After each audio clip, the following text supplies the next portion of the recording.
پاکستان کی آن بان شان ہمارے ملک کی فضائیہ ہے جو کسی بھی لحاظ سے کم نہیں۔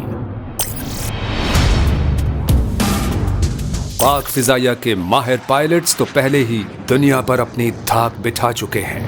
دشمن ان کی مہارت اور پھرتی سے خوف زدہ رہتا ہے۔ اب پاک فضائیہ کے طیاروں کی بھی دنیا دیوانی ہوتی جا رہی ہے، جس کی حالیہ مثال پاکستان اور عراق کے درمیان ہونے والا 1 ارب 80 کروڑ ڈالر کا معاہدہ ہے، جس کے تحت عراق پاکستان سے 12 JF-17 تھنڈر طیارے خریدنے جا رہا ہے۔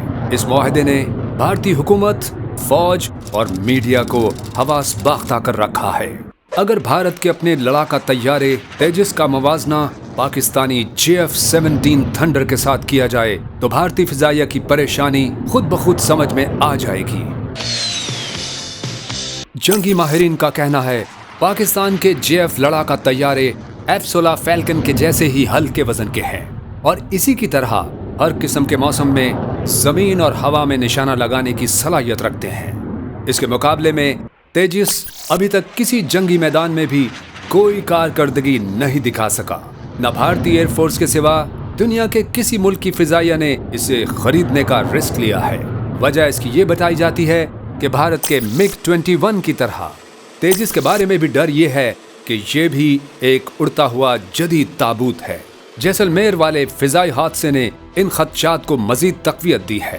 دونوں جنگی طیارے تیجس اور JF-17 طویل فاصلے تک مار کرنے والے میزائلوں سے آراستہ ہیں۔ تیجس کی طرح ہی JF-17 طیارے میں اپنے اہداف کو لاک کر کے نشانہ بنانے کی صلاحیت موجود ہے، یعنی ٹھیک اپنے نشانے پر ہٹ کرنا، اور اس حوالے سے چین اور پاکستان کی ایکوریسی دونوں میں فرق شراکت سے تیار کردہ JF-17 بہت آگے دکھائی دیتا ہے۔ ایک طرف عراق سمیت 5 ممالک پاکستان سے JF-17 طیارے خرید چکے ہیں تو دوسری طرف بھارتی لڑاکا طیاروں تیجس کو بطور ٹرینر طیارے خریدنے کے لیے بھی دنیا کا کوئی ملک تیار نہیں ہو رہا۔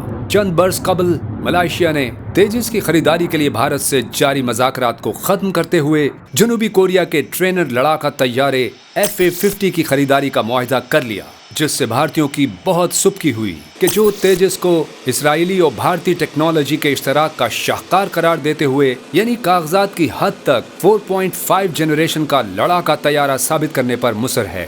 بھارتی ریاست راجستھان کے ضلع جیسلمیر میں حال ہی میں ایک ہندوستانی پائلٹ نے انتہائی غیر پیشہ ورانہ انداز میں افراتفری کے ساتھ فل فنکشنل تیجس طیارے سے ایجیکٹ کیا اور اپنے طیارے کو آبادی پر گرا دیا۔ اس واقعے نے بھی تیجس کی عالمی مارکیٹ پر بہت منفی اثر ڈالا ہے، جو پہلے ہی کچھ اچھی نہیں تھی۔ تیجس نے اپنی پہلی پرواز سن 2001 میں کی، جبکہ JF-17 کی پہلی پرواز سن 2004 میں ہوئی۔ پاکستان کے JF-17 تھنڈر نے مختصر عرصے میں عالمی مارکیٹ میں اپنی جگہ بنا لی اور پہلی پرواز کے 1 عشرے بعد ہی دنیا بھر میں ہونے والے ایئر شوز میں حیران کن کارکردگی دکھاتے ہوئے عالمی مارکیٹ میں مقام کے خریدار بھی بنا لیے۔ دہشت گردی کے خلاف آپریشنز ہوں یا LOC پر پاک بھارت فضائی جھڑپیں، JF-17 کی ایک قابل فخر فل آپریشنل وار ہسٹری بھی ہے۔ پاک فضائیہ کے سربراہ air chief marshal Zaheer Ahmed Babar کے عراق کے کامیاب دورے پر دنیا بھر کی نظریں ہیں اور عالمی میڈیا میں یہ تبصرے جاری ہیں کہ پاک فضائیہ نے مختصر عرصے میں ٹرینرز اور لڑاکا طیاروں کی عالمی مارکیٹ میں اچھی ساکھ بنا لی ہے۔ بھارتی فضائیہ بھی حسرت بھری نگاہوں سے اس وزٹ کو دیکھتی رہی، کیونکہ خود بھارت بھی کچھ عرصہ قبل تک تیجس طیاروں کی عراق کو فروخت کے لیے مذاکرات کرتا رہا ہے، لیکن یہاں بھی اسے جنوبی کوریا کے ہاتھوں ہی شکست کا سامنا کرنا پڑا تھا اور عراقی فضائیہ نے بھارتی لڑاکا طیارے تیجس کو رد کر کے جنوبی کوریا سے 24 T-50 لڑاکا طیاروں کی خریداری کا معاہدہ کر لیا تھا۔